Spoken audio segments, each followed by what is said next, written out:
Hey everyone, TL Robinson with Home Source Realty.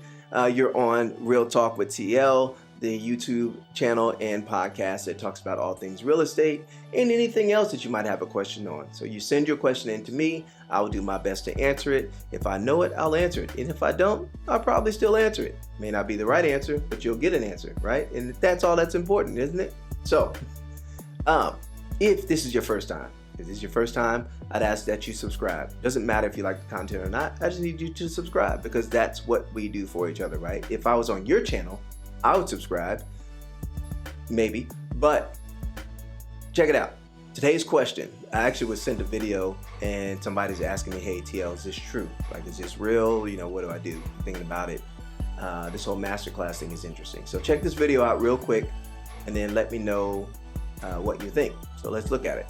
Using your own money to fund your business. Instead, use the bank's money. It's easy to get $50,000 in funding than it is to save $50,000.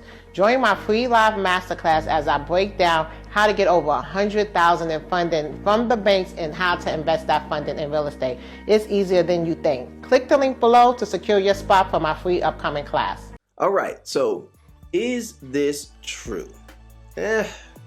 Well, since we're talking about business funding in today's topic, can you use the bank's money to fund your business? And if so, is it easy? No, it's not. It's not easy.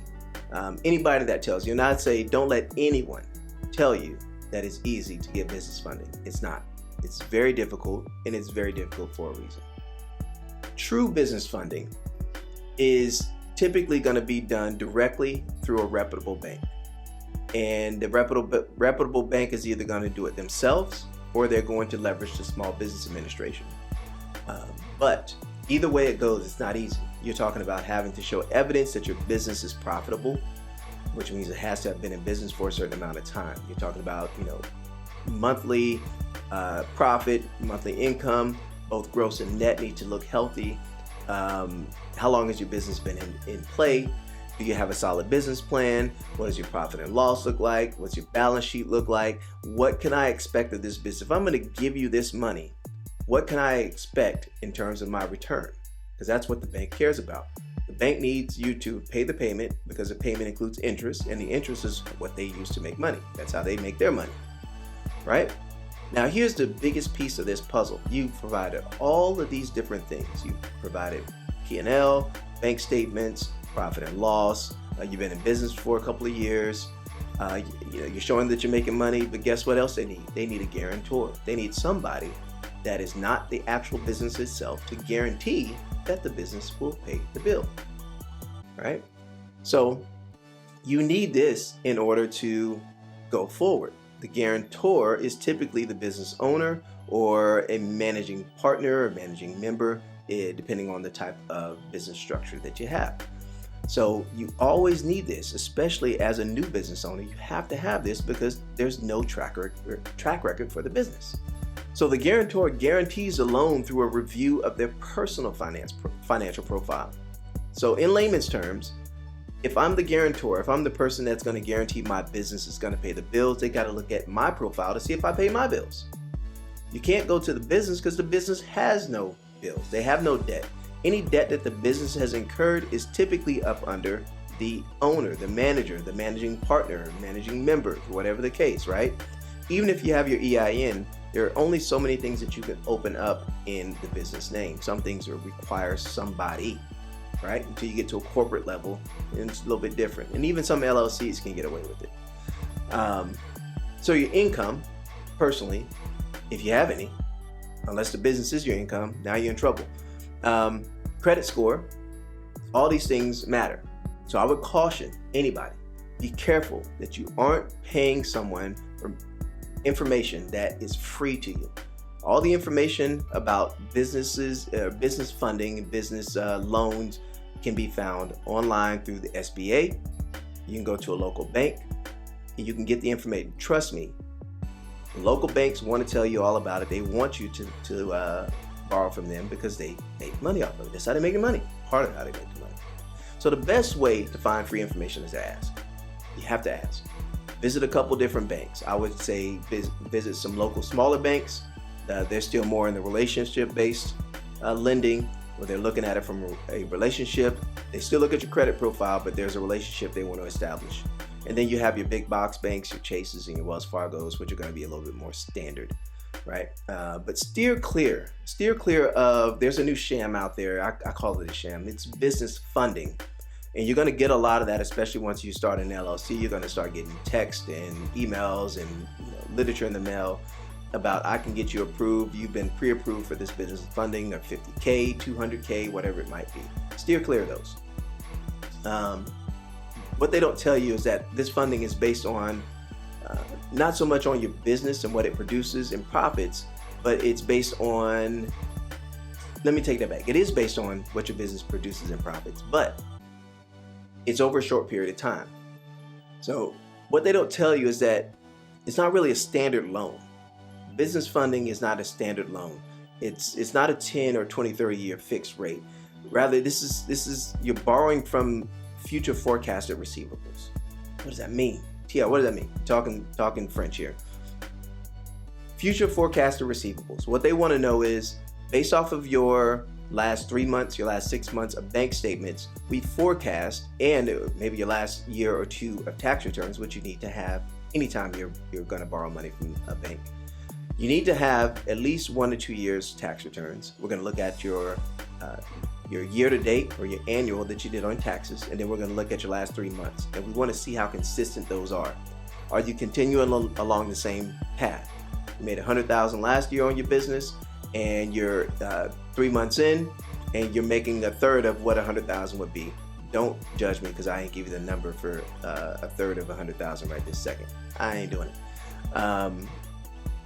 But you're on pace to make $100,000 or more based off of your bank statement so far this year. And they'll take a percentage of what you're making, and they'll forecast that and say, okay, over the next 3 months, we expect this. We're going to give you a portion of that.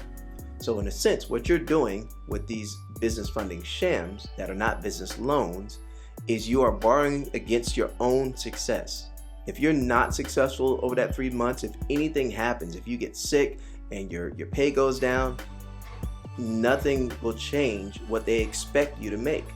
And so you have to be careful with those.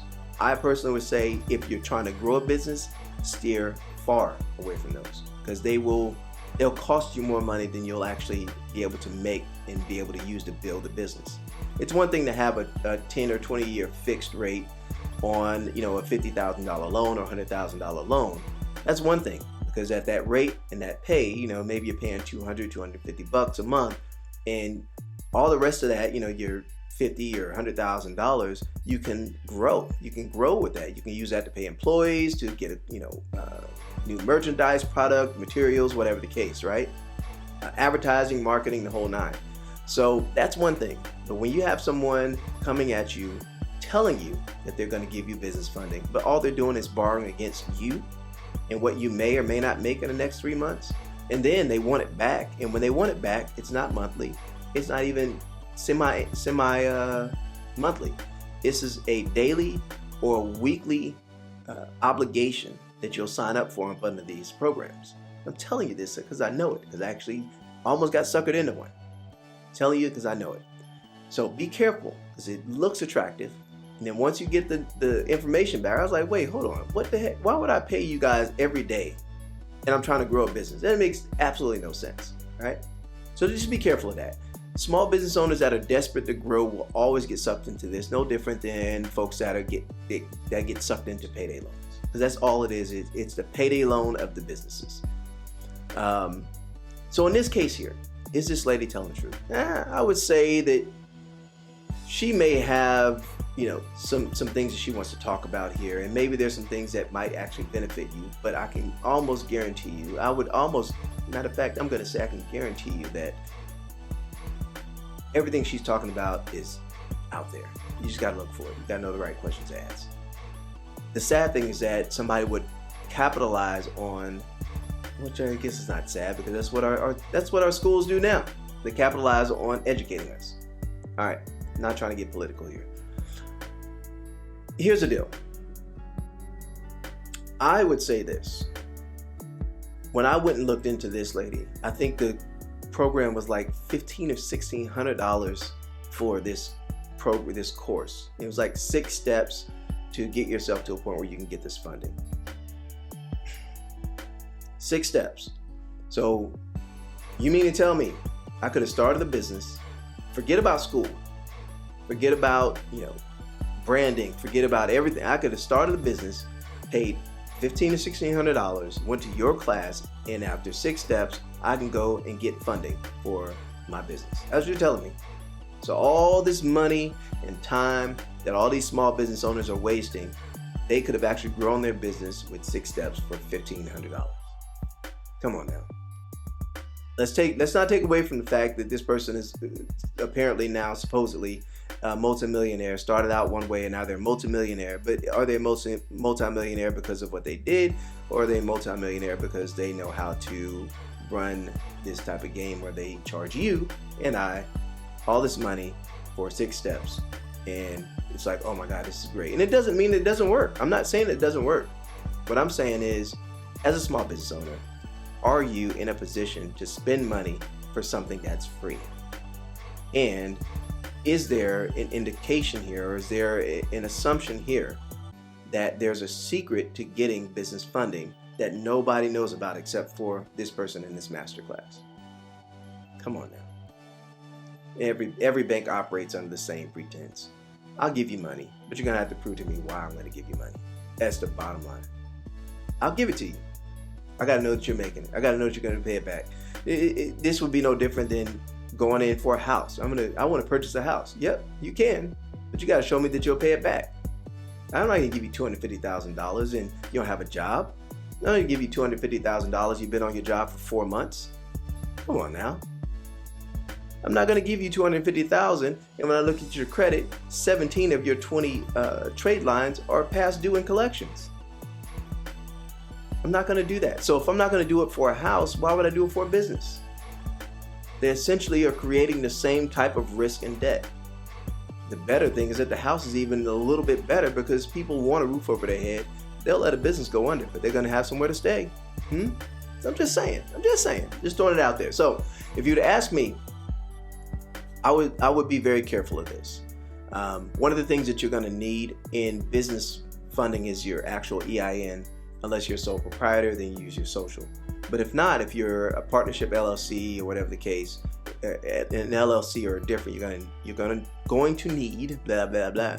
You're going to need an EIN, an employer identification number, and then on top of that, if you want your business to sustain itself when it comes to funding, you're going to need a DUNS number, which is kind of the social security number of a business. And if you don't have those things, then there's no way for you to establish business credit, and you're always going to be guaranteeing something yourself, or again, a managing member of the organization will have to step in and be the proxy for the business. But understand that it puts all of the risk on that person if the business is not profitable. If the business goes under, it's not profitable, there's not enough money to pay the loan, guess who they're looking at for any recompense of what's owed? You, because you guaranteed it, right? It's no different, and I don't mean to digress, but it's no different than FHA and VA loans. The reason that those loans are so popular is because they're government backed. If the VA says, hey, I'm going to guarantee you 100% of this loan, it's 100% guaranteed. That's why veterans don't pay a down payment, because the Veterans Administration has guaranteed 100% of the loan. If the veteran defaults, you file a claim against us, we guarantee 100% of the loan. Why would I not be okay with the VA loan? FHA, I think it's a percentage, but it's the same concept. That's what applies. So that's why those products are more stringent, and it would be the same here. If you're going to do business funding, I need a guarantee that it's going to be paid back. And if you don't have the ability to guarantee it, and your business doesn't have the ability to show sustainability, you're not getting my money. I'm not going to give you my money, so why would the bank give you? Just be careful. Be careful. That's my answer on this one. A little long-winded, but I really needed you to understand. I would just be careful. Do your research. I'm not here to slander the person or down talk, what they do. I would just say do your research before jumping into things like this. It's sad that there's no checks and balances. People can put anything out there. Everybody seems to want to do a master class. For me, I think I was even asked to do a master class at one point. Do a master class for, I just don't feel like I have enough information and I don't have enough credibility to offer it. Now, if you told me that Mark Cuban was doing a master class on investing, why would I not go to the master class? Why would I not spend the money on that? That to me makes sense. This is a billionaire. He obviously knows what he's doing. But just to have some random person you never heard of, might be well known in one state but not known nationally. I don't know that the track record's proven. I don't know that the information provided in her bio, I don't know if she wrote that, if maybe a spouse or somebody. You don't know who wrote that stuff. There's no way to validate that, right? So just be careful. That's all I'm saying. Be careful. Do your research before you start paying people money for information, because most information is out there. Matter of fact, I'm going to give you this thing as I end this video. Go to Google and type in whatever question you have. Do the most random question you can think of in your head. Type it in Google and see if it auto-populates before you finish writing. And if it does, if it doesn't, if you can put a question into Google, screenshot it, if nothing else comes up, because I really want to see that question, and then send it to me. All right, the information is there. You just got to know. If you've thought about it, somebody else has thought about it. So you need to find it. Find the that's part of the process. You got to work for it. It shouldn't come easy. So go out there, do your research, make sure that you find the information first, and then if you don't, and you feel like this person can benefit or offer some value, then I would say maybe reach out and do the master class or whatever. All right, cool. Again, you're on Real Talk with TL, and I appreciate you. Send me any other questions. I'll make sure I get them answered. All right, I'm out of here. See ya.